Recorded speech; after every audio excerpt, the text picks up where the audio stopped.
Ogni nostra scelta ha un impatto su ciò che ci circonda.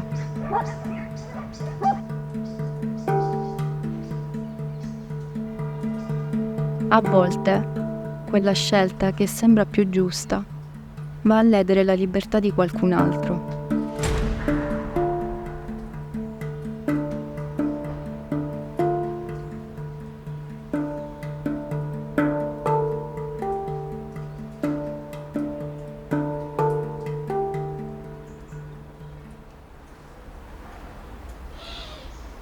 Il 7 ottobre 2022, presso il rifugio Hope in provincia di Viterbo, si è tenuto il primo festival italiano antispecista ed ecologista.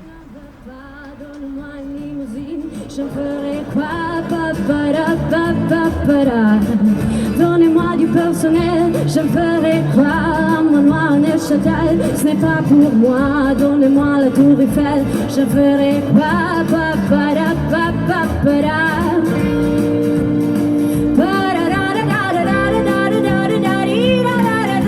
Je veux l'amour, la joie, de la bonne humeur. Ce n'est pas votre argent qui fera mon bonheur. Moi je veux crever la main sur le cœur. Allons ensemble découvrir ma liberté. Oubliez donc tous vos clichés. Bienvenue dans ma réalité.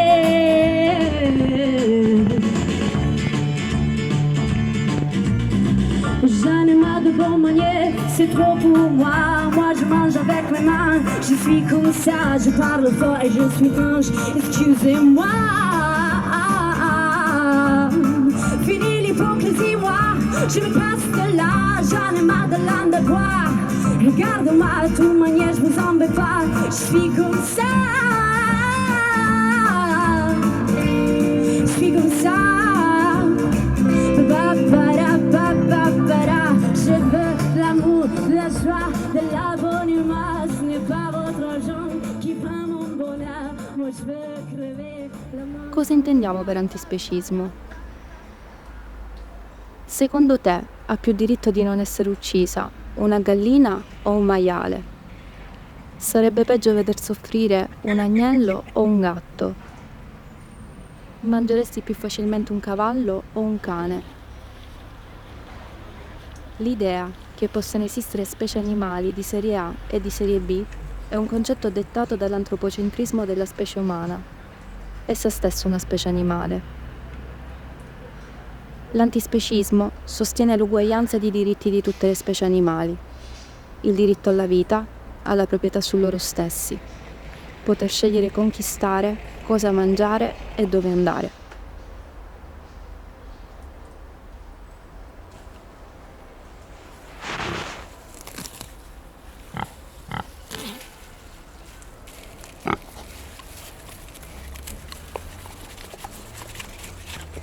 Amore, tu non mangi l'erba mia.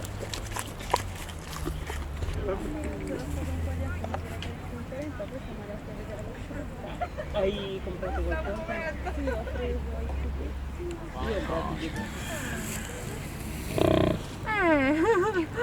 Ti fai i rottini.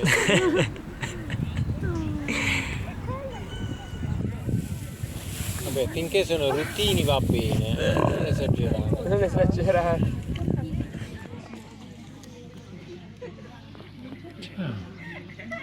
Capretta.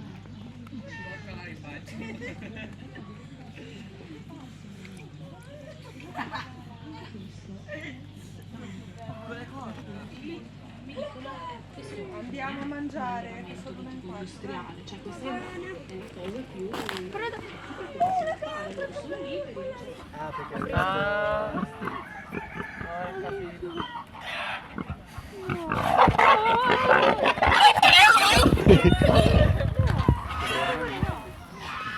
Gliene dette 4, quel maiale. Ma che fai? Ti mangi la borraccia? E sei matto? Che schifo mi hai combinato? Ma sei un porco. Sei un maiale che fai queste cose,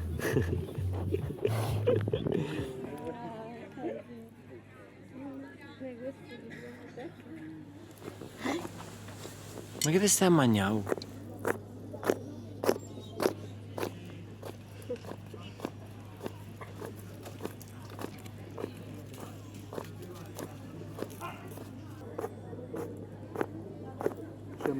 viso, penso. Anche le galline lo fanno, No? in realtà. C'è la mia gallina che sta in fissa proprio con le ciabatte. Ma perché?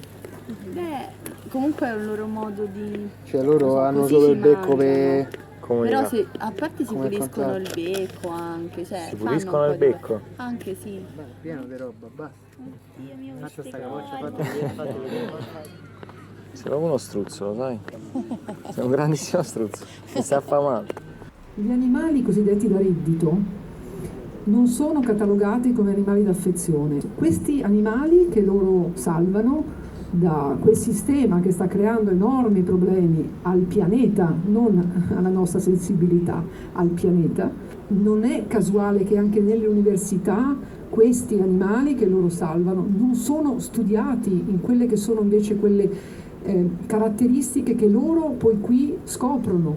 Non si conosce la parte affettiva, la capacità relazionale delle mucche. Sapete, le mucche vedono tantissimo anche dietro, anche quasi completamente, soffrono tantissimo per esempio quando sono al macello, perché loro vedono tutto intorno, si accorgono di tutto. Tutto questo non interessa. Sarebbe bello per esempio studiare questi animali nei loro rifugi, come riescono a cambiare quando conoscono la libertà. Non interessa l'aspetto della crudeltà che viene inflitta agli animali, ma non interessa neanche l'aspetto relazionale. Le università sono orientate agli animali da reddito, come macellarli, come allevarli, come chiuderli dentro, come chiudere le scrofe per mesi dentro delle gabbie dove non si possono muovere, come alimentarli, come dargli gli antibiotici, come graduare gli antibiotici. Il mio grande auspicio è che tutte queste realtà si uniscano, che trovino dei bravi giuristi, che si faccia una vera e propria pressione perché i rifugi vengano considerati dei veri e propri ricoveri e zone per proteggere questi animali che devono diventare e diventano, nel momento in cui entrano qua dentro, d'affezione. E noi siamo oltre, non vogliamo neanche più che siano d'affezione, noi vogliamo che siano liberi, perché l'animale non deve essere finalizzato anche alla nostra affettività. Qui non esiste la gallina da uova, la mucca da latte, non deve esistere neanche il maiale da compagnia. Noi ambiamo alla loro libertà totale anche dal nostro affetto. Noi, gli animali forse a cui siamo più legati sono quelli proprio che ci ripudiano, che sono ancora timorosi. Noi rispettiamo anche il loro timore, però ecco, il primo passo sicuramente sarà quello di chiedere, ecco, questo, l'affezione. Poi noi non ci accontenteremo. Nelle università ovunque ti diranno come maneggiare un pollo, a cosa serve una mucca, cosa ci puoi fare con un maiale e come rendere al massimo la sua produzione. Noi invece qui vogliamo essere un tramite, noi che gestiamo i rifugi, tra loro e voi, perché vogliamo farvi capire cosa pensano, cosa vogliono, cosa fanno durante le loro giornate, quali sono i loro rapporti, perché si creano dei rapporti incredibili tra di loro e noi siamo testimoni delle loro vite, delle amicizie che nascono, le antipatie, i rapporti madre e figlio che l'industria ti nasconde. Dice che la mucca non soffre quando gli porti via il figlio e la figlia, è una delle più grandi bugie, perché io da me ho mucche che hanno partorito, sono 2 anni, che ancora allattano il figlio e la figlia, animali che hanno partorito da anni ancora dormono abbracciati. Noi vediamo le capre che si abbracciano mentre dormono con la figlia. Abbiamo appena iniziato, stiamo costruendo questa comunità fatta di corpi, di animali, umani, è una cosa meravigliosa e parte tutto da qua. Questo è il cuore dell'attivismo, questo è il cuore dell'animalismo, dell'antispecismo. Noi chiediamo di venire a visitare i santuari non per far vedere quanto sono belli gli animali, in particolare nel nostro, se ha voglia qualcuno si avvicina, se no per noi semplicemente devono fare la vita che fanno. Loro instaurano dei rapporti, hanno delle dinamiche, soprattutto i maiali che hanno delle dinamiche familiari pazzesche. Da noi sono quasi tutte femmine i maiali che abbiamo, sono delle belve. Le femmine di suino di taglia grande vanno in calore ogni 21 giorni e alcune montano quello che vogliono, dalla mucca al piccolo vietnamita, quindi abbiamo creato delle separazioni per evitare degli incidenti. No, ecco, poi loro a livello di sentimenti e a livello di carica ormonale sono sempre tipo una sedicenne in discoteca, sono paticissime, con le ciglia lunghe che le guardo, è vero. che stanno spiaggiate e poi in quei giorni lì sculettano e vanno a rompere al maschio poveretto di turno, che ormai noi tre quarti dei maiali che abbiamo sono molto anziani, siamo tutti sopra i 12 anni. I veterinari hanno imparato, tra virgolette, da noi, perché comunque i veterinari le prime volte venivano e dicevano: ma io un maiale di 1 anno non l'ho mai visto, ma io un vitello di quest'età non l'ho mai neanche sui libri. Abbiamo accolto dei maiali provenienti da 2 laboratori di sperimentazione. Fino a poco tempo fa, finito l'esperimento, veniva fatta l'eutanasia, si spera.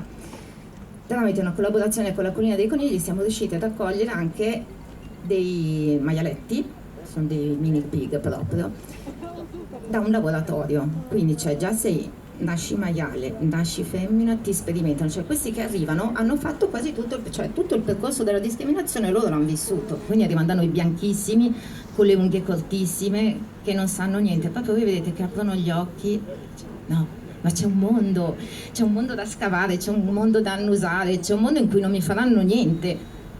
E questo però lo scoprono, infatti tanti che arrivano da noi arrivano spaventati, rimangono spaventati perché comunque dicono: non ci credo che ci sia qualcos'altro. Vorrei dire, al di là di visitare il santuario come ospiti, tanti di voi ci chiedono anche se è possibile fare del volontariato. Come partecipate volentieri a questi festival, come vi spostate per manifestare, come lottate sui social con i vostri commenti, anche venire a vivere direttamente il rifugio, il santuario all'interno.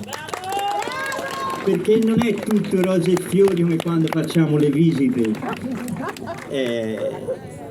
è lacrime e sangue e tanta cacca, tanta cacca. Ma è vero, rapportarsi con questi compagni di vita, con questi esseri senzienti, non può limitarsi ad essere un selfie, deve essere anche un atto di vita vissuta. Il santuario ha questa magia di trasformare degli schiavi, dei numeri, in individui con una loro personalità, un loro carattere, delle loro emozioni. È una magia che da un giorno all'altro può trasformare la vita di uno schiavo, di un numero, considerato un numero dalla società, in un animale, in un individuo libero. Loro mi hanno insegnato questo, che non è facile salvare tutti gli animali, magari si potesse fare, quindi sosteniamoli sui social, sosteniamoli durante gli eventi, andiamo a fare le giornate di volontariato fondamentali. Purtroppo non tutte le cose possono essere mandate in TV, perché molte volte vengono bloccate, perché le immagini sono troppo forti, i messaggi sono troppo forti, e quindi sta a noi mandare queste immagini purtroppo degli allevamenti intensivi, ma soprattutto dei rifugi. Quanti, per esempio, faccio un esempio a tutti, quanti di voi hanno visto il documentario Dominion ad alzata di mano proprio? Ecco, meno della metà, anzi più della metà non ha visto Dominion, che è un documentario che vi consigliamo di vedere assolutamente, perché parlando appunto di pratiche che accadono negli allevamenti intensivi, Dominion è proprio il riassunto di quello che succede negli allevamenti intensivi di tutto il mondo.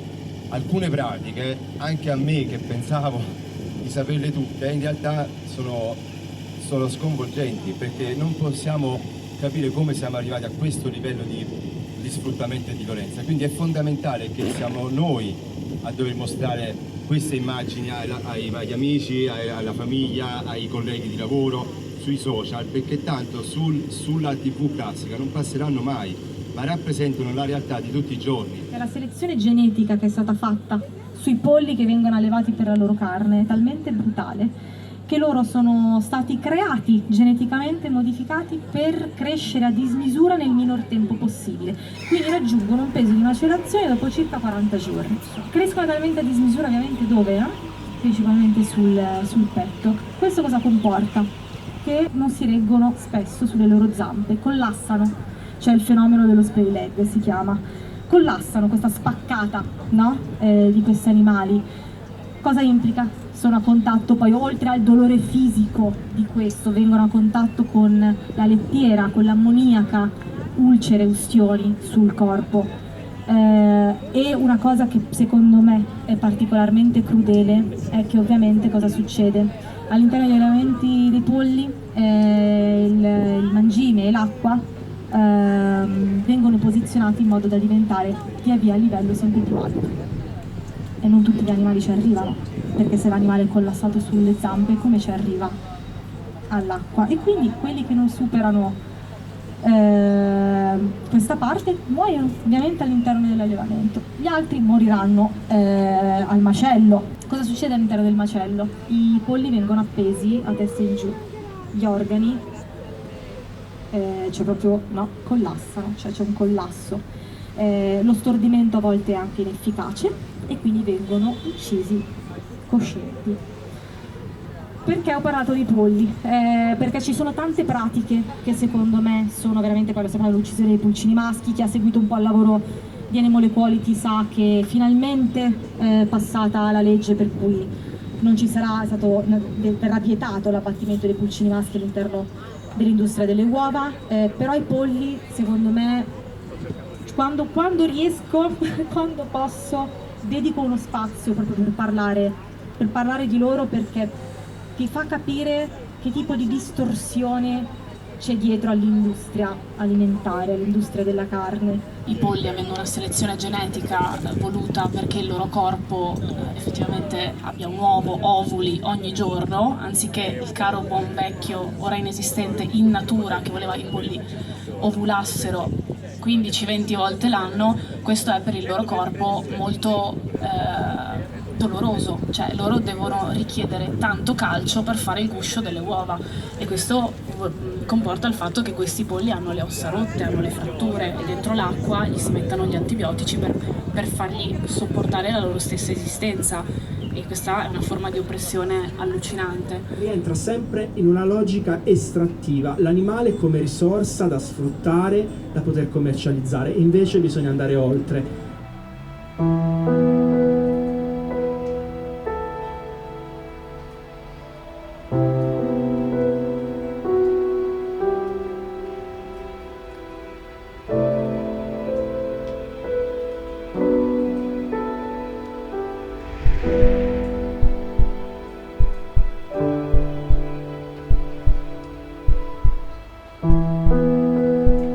Ogni scelta certo ha un impatto su tutto il mondo che ci circonda, però ecco, ci sono scelte che hanno un impatto volontario.